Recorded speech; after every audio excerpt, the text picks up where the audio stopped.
tip, and this is also like a literally routine and practice I do for myself, is take 3 deep breaths in front of your wardrobe before you get dressed.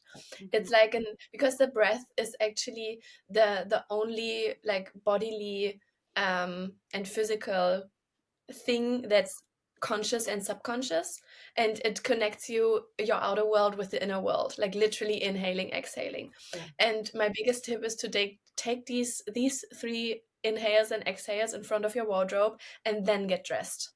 And it's like almost a check-in, like brushing your teeth in the morning. It's a check-in, and just a little bit of like, okay, how do I feel right now? And is this feeling a feeling I want to have throughout the day? Yeah.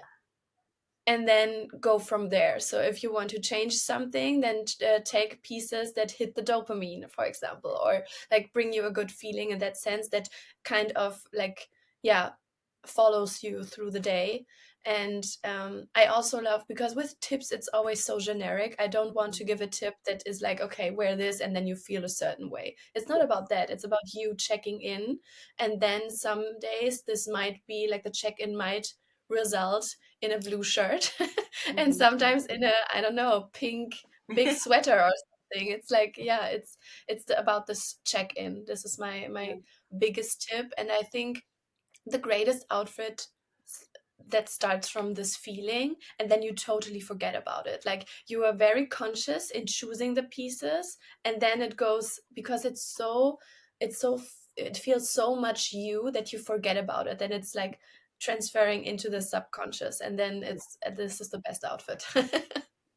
Amazing. Yeah, I had my flatmate, she had an early start and terrible morning at work, and she had a shower and she just put on her fat pants and jumper, and I was like, why don't you just put on something nice just for a sec and just see how it feels? And she put on this beautiful dress and some nice shoes and like put her hair up and makeup on, and like she just could not believe. She's like, I just feel so much better. And I was like, oh, it's amazing, like how quickly you could change your mindset. It really, yeah, it's important to know.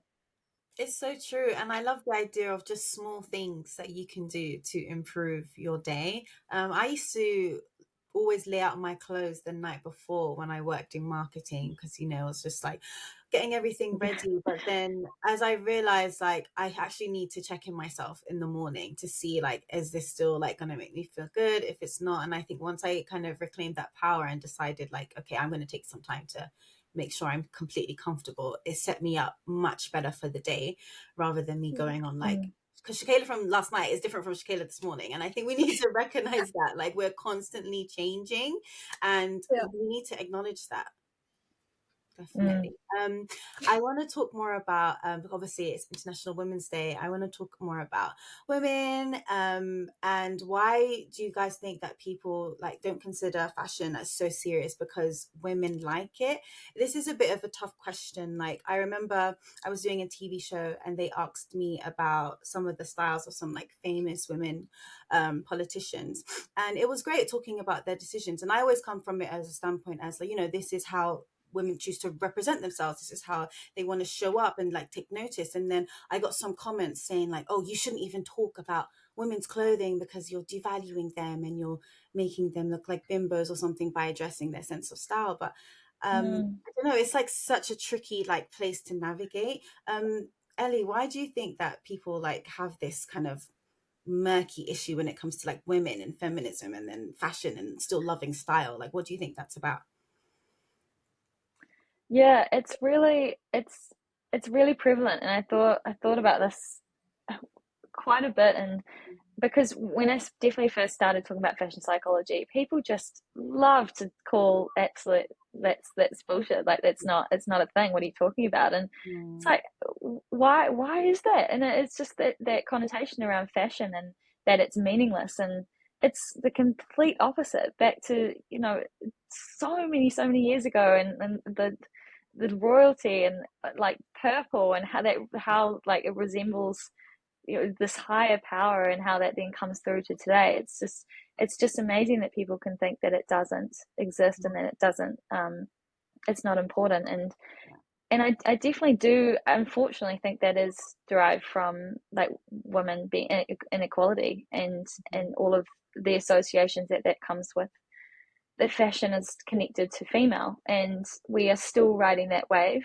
And I just think that's just years and years of it not being even and fair for us. And um, in terms of why it is that way, it's really really tricky to tell, because males have the exact opportunity to dress the way that we do and explore fashion the way that we do, except it's so and in such an association to female that it just seems to be looked down upon.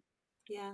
Leah, what about you? How would you like advise a woman who maybe loves fashion and style but thinks that she has to dress maybe more plain or dress down to be taken seriously? Like, how would you advise someone like that?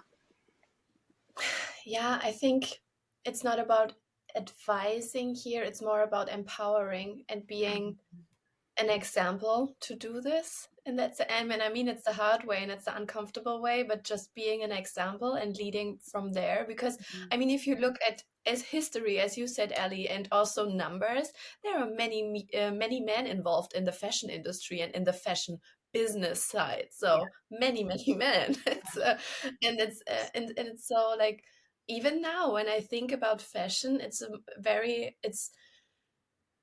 because of the way we grew up in that sense as well, and it's a very like, because maybe also fashion is something very sensitive. I mean, it's the first layer we put on our bodies, and this is sometimes very much associated still with femininity and like being not as powerful as, but at the same time, Ellie, I can just like quote you there, it's like complete opposite. It's so powerful, it has so much empowerment to do so. And I think I remember a couple of months ago in Germany, there was this like huge discussion again about how should a feminist be dressed in that sense. And I was like, why is this even a topic? I can be a feminist and dress XYZ way.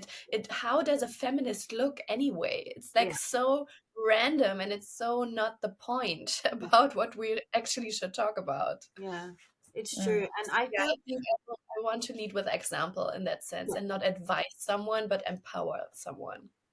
I think that's great. And it's true. Something I experienced as well, like when I first posted about like earning my degree in fashion psychology, the dress, I wore this French Connection dress actually to my graduation. And I have to admit, it was a bit sexy and, and I like that. But I had so many trolls as well saying like, oh, is that the dress you wore? Like, how can you represent like this like scientific discipline and, dress that way? And I feel like there is that pressure as well sometimes, because I do like to showcase my curves on my body, but there is that lagging voice in the back of my mind that says, oh, if you want to be taken seriously, maybe you need to cover up. I don't know, Ellie, if you ever experienced any pressure, especially being a content creator, to look a certain way.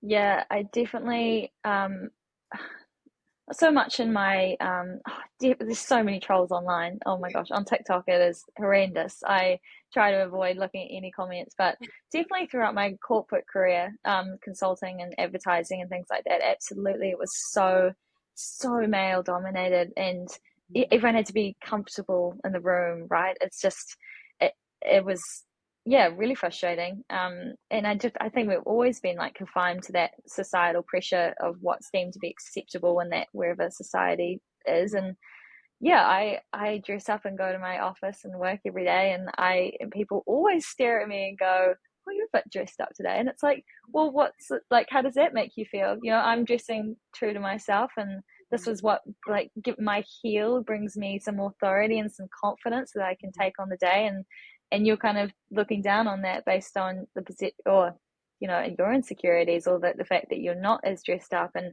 what is that representing for you? And it's just it's a silly thing that we have to go through. But I did want to make a comment on I do think that in terms of like feeling that pressure around looking a certain way is really coming through a turn with TikTok. I do think that even though the platform comes with lots of benefits and lots of negative things about it, it's also bringing a lot of diversity and a lot of you know, authenticity and people showing up in really diverse ways, and body shape and skin and fashion and everything. And when we were just based off the Instagram perfect curation of feed, that was just these very beautiful slim women that were very stylish, they were the only ones that could get any traction. Now we've got really authentic content creators that are paving the way for hopefully this bit more open-minded generation. So I do think there's a bit of a movement coming, which is